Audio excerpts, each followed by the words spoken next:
शहर की नदी में अजीब सी हलचल हो रही थी। काफ़ी हलचल होने के बाद नदी में एक दानव बाहर निकलता है। ये दानव पानी में ही रहता था और इसे मछली खाना बेहद पसंद था। इसी नदी के पास ही एक फैक्ट्री थी जिसमें मछलियों की पैकिंग होती थी। इस फैक्ट्री में सू नाम की एक लड़की काम करती थी। काम करते करते उसके हाथ एक जिंदा मछली लग गई थी, जिसे देखकर वो खुश हो गई। सू इसलिए खुश थी क्योंकि मछली काफ़ी समय से पानी से बाहर थी और वो अभी तक जिंदा थी। सू की दोस्त मीरा उससे मछली छीनने की कोशिश करने लगी। मीरा मछली को मारकर खाना चाहती थी, जबकि सू का मानना था कि मछली को ऊपर वाले ने बचाया है, इसलिए उसे जीने का मौका मिलना चाहिए। सू किसी तरह मछली को बचाकर नदी के पास लाती है और फिर उसे नदी में छोड़ देती है। इसके बाद वो जैसे ही जाने लगी तो कुछ देखकर वो डर जाती है। सू के सामने नदी का दानव था और वो उस मछली को खा रहा था जिसे सू ने पानी से में छोड़ा था। दानव को देखकर सू इतना डर गई थी, वो जल्दी जल्दी वहाँ से भाग गई। वो जल्दी जल्दी फैक्ट्री में आकर सभी को दानव के बारे में बताती है, लेकिन कोई भी उसकी बात पर यकीन नहीं करता। कुछ देर बाद वो फैक्ट्री के बॉस को नदी के पास लाती है। वो बॉस को हर हाल में दानव दिखाना चाहती थी। उसने कई बार दानव को पुकारा, लेकिन वो कहीं भी नजर नहीं आता। दानव के ना दिखने के कारण सू उदास हो गई, जिसके बाद बॉस उसे संभालने लगता है। वैसे सू और उसका बॉस एक दूसरे से प्यार करते थे और दोनों जल्दी ही शादी करने वाले थे। थोड़ी देर बाद सू अपनी गाड़ी चलाकर घर जा रही थी। इसी बीच उसके सामने दानव आ जाता है, जिसे देखकर सू डर जाती है। दानव उसके पास आकर कहता है कि मैं तुम्हारा पुराना दोस्त मिंसू हूँ और हम एक ही स्कूल में पढ़ते थे। उसकी बात सुनकर सू कहती है, तुम्हारी तो 15 साल पहले डूबकर मौत हो गई थी, तो फिर तुम जिंदा कैसे हो और दानव में कैसे बदल गए। मिंसू उसे बताता है कि मेरी मौत बेवक्त में हुई थी, इसलिए मरने के बाद मैं दानव बन गया। मिंसू की बातें सुनकर सू हैरान थी, क्योंकि उसके सामने उसका पुराना दोस्त मिंसू खड़ा था, जो अब पूरी तरह दानव में बदल गया था। थोड़ी देर बाद मिंसू सू के घर में था। मिंसू पानी के बिना ज़्यादा देर नहीं रह सकता था, इसलिए वो वॉशिंग मशीन में बैठा था। पानी के बिना मिंसू को कमजोरी होने लगती है, इसलिए पानी उसके लिए बेहद ज़रूरी था। दोनों दोस्त बैठे बात ही कर रहे थे कि इसी बीच दरवाजे पर सू का बॉस भी आ जाता है। उसकी आवाज़ सुनकर सू मिंसू को बाथरूम में छुपाती है और फिर बॉस को अंदर लाती है। बॉस सू का लवर था, वो उसे बाजार ले जाना चाहता था, लेकिन सू थकावट का बहाना बनाकर इनकार कर देती है। बॉस उसकी बात तो मान जाता है, लेकिन जाने से पहले वो सू को गर्म कर उसकी गुफा में धमाके करने लग जाता है। बॉस के जाने के बाद सू मिंसू को सब बताती है कि बॉस मेरा लवर है और हम जल्दी ही शादी करने वाले हैं। उसकी बातें सुनकर मिंसू उससे पूछता है, क्या मैं तुम्हारे घर में रह सकता हूँ। सू ऐसा करने से मना कर देती है। वो उसे समझाती है कि अगर किसी ने तुम्हें मेरे घर पर देख लिया तो हम दोनों परेशानी में पड़ सकते हैं। मिंसू को सू की बात ठीक लगी, जिसके बाद वो नदी में चला जाता है। अगले दिन मिंसू मास्क पहनकर बॉस के पास आता है। मिंसू भी फैक्ट्री में काम करना चाहता था, इसलिए बॉस उसे नौकरी दे देता है। मिंसू को यहाँ देखकर सू हैरान हो गई थी। मिंसू बचपन से ही सू को मन ही मन चाहता था, वो उसके आसपास रहना चाहता था, इसलिए वो यहाँ नौकरी करने आया था। बॉस मिंसू से मास्क पहनने का कारण पूछता है। मिंसू झूठ बोलता है कि मुझे जुकाम जल्दी हो जाता है,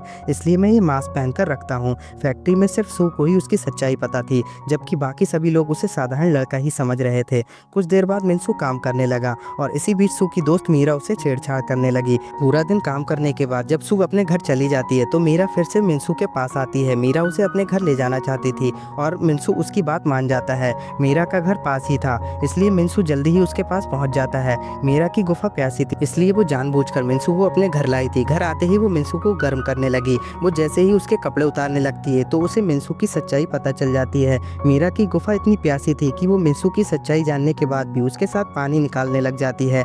उधर सू नदी के पास आकर मिंसू को पुकारने लगी थी ताकि वो उसका हालचाल पूछ सके। सू को ये नहीं पता था कि मिंसू मीरा के घर पर है, इसलिए सू के कई बार पुकारने पर भी वो उसे नजर नहीं आता। अगले दिन मिंसू फैक्ट्री में काम कर रहा था और इसी बीच मीरा उसके पास आकर उससे मस्ती करने लगी। सू की नज़र जैसे ही दोनों पर पड़ती है तो दोनों को साथ में देखकर वो जल जाती है। कुछ ही देर बाद चाय का समय हो गया था और सभी चाय पीने लगे थे। सू मौका देखकर मीरा से पूछती है कि क्या तुम्हें मिंसू पसंद है। मीरा उससे कहती है कि मुझे पता है, तुम और मिंसू पुराने दोस्त हो और वो नदी का दानव है। वैसे तो वो तुमसे प्यार करता है, लेकिन तुम तो बॉस से शादी करना चाहती हो, इसलिए वो आजकल मेरे साथ मस्ती करता है। मीरा की बातें सुनकर सू हैरान हो। कुछ देर बाद मिंसू सू के घर में था और वो सू से बातें कर रहा था। वो सू से कोई ज़रूरी बात करना चाहता था। इससे पहले कि वो ज़रूरी बात कर पाता, सू के घर बॉस आ जाता है और इस बार वो मिंसू का असली रूप देख लेता है। सू और मिंसू उससे सब बता देते हैं कि हम दोनों पुराने दोस्त हैं और मौत के बाद मिंसू दानव में बदल गया है। बॉस सू की बातों पर यकीन कर लेता है और फिर मिंसू के सामने सू को चूमने लग जाता है। दोनों को साथ में देखकर मिंसू उदास हो गया,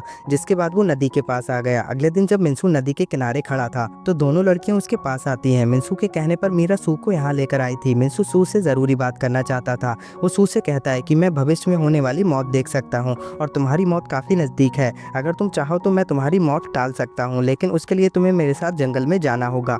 मिनसू की बातें सुनकर सू हैरान हो गई। इसी बीच बॉस भी वहाँ आ जाता है और सू से मिनसू से दूर रहने को कहता है। मीरा जल्दी जल्दी उसे पीछे ही रोकती है। वो चाहती थी कि सू मिनसू के साथ जाए ताकि वो अपनी मौत को टाल सके। मीरा के जोर देने पर ये दोनों वहाँ से भाग जाते हैं।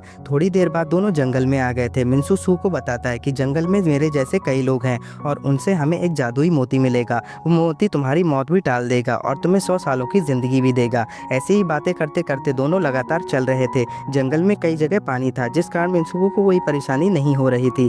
जंगल के अंदर दानवों का एक कबीला रहता था और ये सभी दानव मिनसू जैसे ही दिखते थे। काफ़ी चलने के बाद मिनसू और सू कबीले में पहुंच जाते हैं। मिनसू कबीले के सरदार को प्रणाम करता है और फिर उससे मोती मांगता है। सरदार के पूछने पर वो उसे बताता है कि वो मोती मेरी दोस्त सू को चाहिए। सू भी सरदार से मोती मांगती है ताकि वो अपनी मौत को टाल सके। सू के कई बार मांगने पर सरदार उसकी बात मान जाता है और सू को मोती दे दिया जाता है। मोती मिलते ही दोनों कबीले से चल पड़ते हैं। रास्ते में सू मिनसू से पूछती है कि इस मोती का क्या करना है। मिनसू से बताता है कि तुम्हें पहले इस मोती को धोना है और फिर अपने पिछवाड़े में डालना है। मिनसू की बात सुनकर सू हैरान हो गई। मिनसू से समझाता है कि अपनी मौत को टालने के लिए तुम्हें ये सब करना ही होगा। सू उसकी बात मान गई थी क्योंकि वो भी अपनी मौत को टालना चाहती थी। थोड़ी देर चलने के बाद मिनसू एक पेड़ के पास बैठ गया। वो चलते चलते काफ़ी थक गया था, इसलिए वो सू को पानी ढूंढने को कहता है ताकि वो पानी से मोती धो सके। मिनसू की बात सुनकर सू पानी ढूंढने लगी और उससे पास ही पानी मिल जाता है, जिसके बाद वो पानी से मोती धोने लगती है।